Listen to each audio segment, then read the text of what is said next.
Evaluating Starbucks Company Performance Management. Executive Summary. Starbucks is known as the dominant coffee shop in North America. It re-evaluated its performance and identified new opportunities and challenges in the industry. Company objectives during the study targeted 5 key areas. First, it attempted to establish factors that accounted for Starbucks' success in the early 1990s and what compelled its value population. Secondly, the study aimed to discover why Starbucks customer satisfaction levels nosedived. Thirdly, it attempted to examine how Starbucks had changed since its early days. Fourthly, it aimed to evaluate customer satisfaction levels. Finally, the central question to the top management aimed at discovering whether or not to invest $40 million in labor training and recruitment. Starbucks historical background. Howard Schultz was among the founders of Starbucks. At Seattle Pike Place, Gerald Baldwin, Gordon Boker, and Zier Siegel were among the pioneers who opened a small coffee shop in 1971.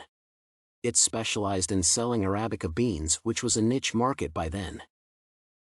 When Schultz joined the marketing team in 1982, he convinced the company to introduce an espresso bar in the market, which became a prototype of his vision.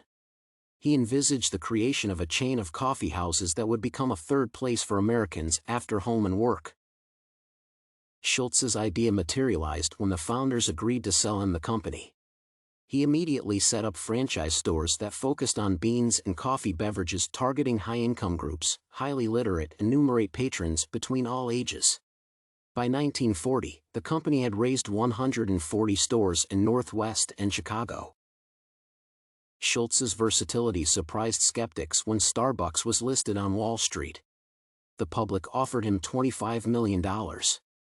Starbucks grew by 40% and increased net earnings by 50%. The company now serves over 20 million unique customers in over 5,000 stores around the globe. Starbucks' brand strategy involved control of coffee standards across all its chains, customizing the roasting process, and controlling the distribution of products to retail stores across the globe. The company's central objective was to access to clients from their own settings. Quality service delivery resonated with human resource policies. Fortune magazine ranked the company 47th as best place to work. Retail partners underwent training on hard and soft skills. This was tackled through training baristas, ensuring a consistent production process, and simplifying beverage production process. The Starbucks problem. The research findings were a wake-up call when it was discovered that service gap kept on widening. Starbucks was not meeting customer expectations because competition from smaller shops had increased. It implied that their market niche was not safe.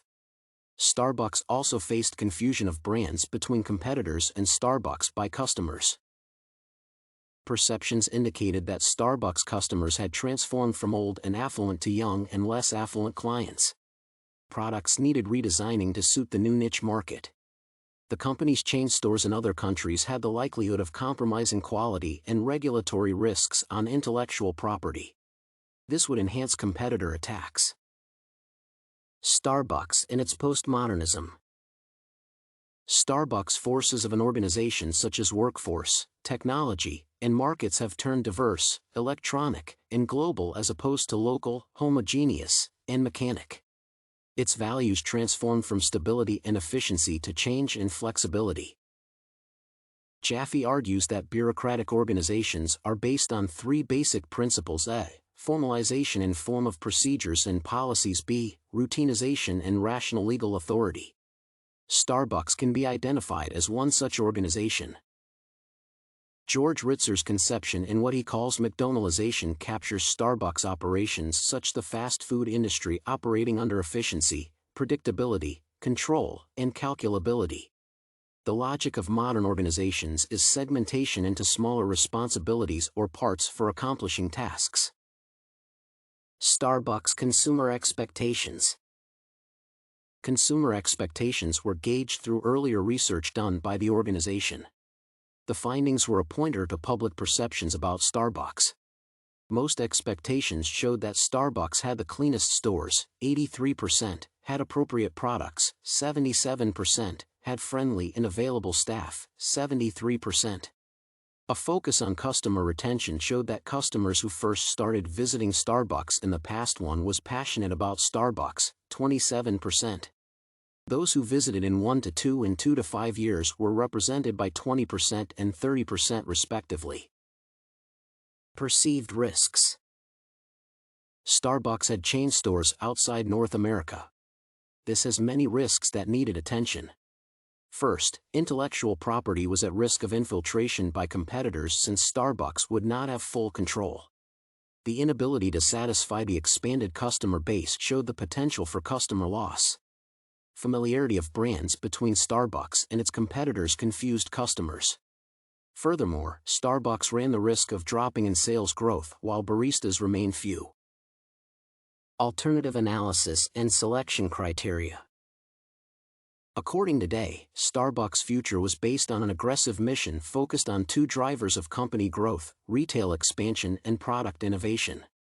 In 2001, the Stored Value Card, SVC, a swappable card, was launched which could pay transactions in any company-operated store in America and hotspot wireless T-Mobile in 2,000 stores for high-speed internet. Recommendations. Kristen Day's proposal to invest $40 million annually in 4,500 stores to allow stores to add 20 hours of labor a week was tenable. New customer trends had changed and needed new products to capture their needs. Increased funding for more research and design was still viable. Action and implementation plan. Approve a $40 million investment proposal and recruit baristas for training as soon as possible. Source more funds for research and design. Reinvent customer retention strategies. Rebrand non-poorly performing products. Fill the service expectation gaps. Introduce an IT system or portal to link all the chain stores for ease of marketing and sales. Train the staff of products and services to improve service quality. Conclusion. The report concludes that the $40 million loan to recruit baristas is viable. It also depicts that customers have transformed. The market niche has changed and product rebranding is necessary. It also shows that despite outstanding performance in the industry, maintaining the leadership position was a challenge.